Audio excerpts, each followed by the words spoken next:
Les élus sont toujours sous le choc alors que se précise la construction d'un terminal méthanier à Saint-Jouin-de-Bruneval. Ils ont reçu aujourd'hui le soutien du président du Conseil général de Seine-Maritime. C'est une étrange coïncidence. Quelques jours après avoir appris qu'un terminal méthanier était jugé d'intérêt général, les habitants de Saint-Jouin-de-Bruneval ont appris que leur rivage ne serait probablement pas classé en zone Natura 2000.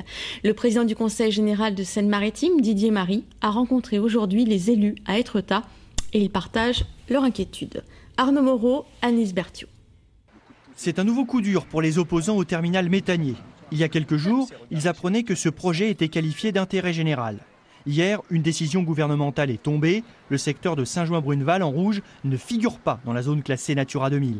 Il s'agit d'un espace protégé afin de garantir la biodiversité. Ici, il y a énormément d'oiseaux qui sont importants, c'est un reposoir important et on est sur un milieu très fragile et si on commence à refroidir l'eau, à tuer les zones de nourrissage, etc., là on va dans, c'est la catastrophe. On ne peut pas avoir un discours au niveau national qui dise le Grenelle de la mer, etc., et puis en local agir de cette manière-là en balayant toute la richesse de notre environnement du revers de la main. Avis partagé par le président du Conseil général alors que le département cherche à promouvoir le littoral en cette période estivale. Pour Didier Marie, le tourisme représente 1/6 de l'activité du département avec 30 000 emplois. Ce projet industriel n'est pas le bienvenu.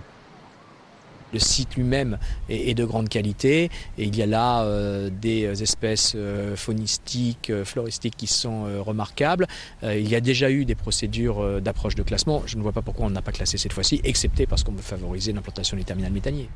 Cette décision de l'État doit désormais être validée par la Commission européenne. La démarche devrait prendre tout l'été. En attendant, le maire de Saint-Jouin-Bruneval lance une campagne de pétition.